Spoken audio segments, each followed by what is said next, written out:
प्यारे बच्चों अस्सलाम वालेकुम वरहमतुल्लाहि वबरकातुहू। प्यारे बच्चों, आज परन त्रेमी जमात सुन सबक सोन अजुक मजमून सोन आज कशुर तो उन्वान चारवाई। प्यारे बच्चों, उन्वान ये पोर रात कोर इख्तिताम सबक।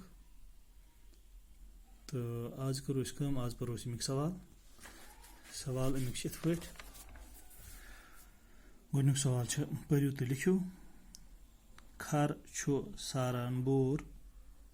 प्यारे बच्चों, खर सज कम बोर सारन, युस मे रात वोनमो। खर सारान बोर। गाव दिवान दोद, गाव दोद दिवान। गुर लमान टांगस, गुर सज कम सह लमान टांगस। दोयम सवाल लिखो, यह कापी पे लिखुन। दोद गुड़ दोग थोथ, यह लिखुन पन्नी कापी पे। सवाल नंबर 3, लफ्ज बनवियो। प्यारे बच्चों, ये यमो दुतमुत कर्मस कम, यमो दित हरूफ रलत लफ्ज बनावन।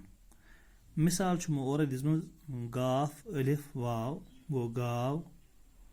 पत दितमुत कीफ अलिफ वाव काव। पत लिखमुत त्रेम हरूफ दितमित नून अलिफ वाव गई नाव। वाव अलिफ वाव गो वाव। यानी गाव काव नाव वाव। प्यारे बच्चों, यमन हुरफन बना लफ्ज यमें। सवाल नंबर 4 यह जवाब लिखो।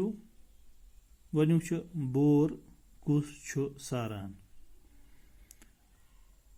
वन सो प्यारे बच्चों, कुछ बोर सारान। बोर सारान खर। यानी यहाँ लिखो अत खर बोर सारान। दोयम सवाल, टांगस कुस लमान। यह तुम पाई, यह बोजू तुम रात, टांगस कुछ लमान। अत हेको इत जवाब लिखित, गुर लमान टांगस। यहाँ लिखो इत जवाब, टांगस लमान गुर। त्रेम सवाल और आमदिन। 4 सवाल त्रेम पाठ, दोद कुस चवान। दोद कुस चवान।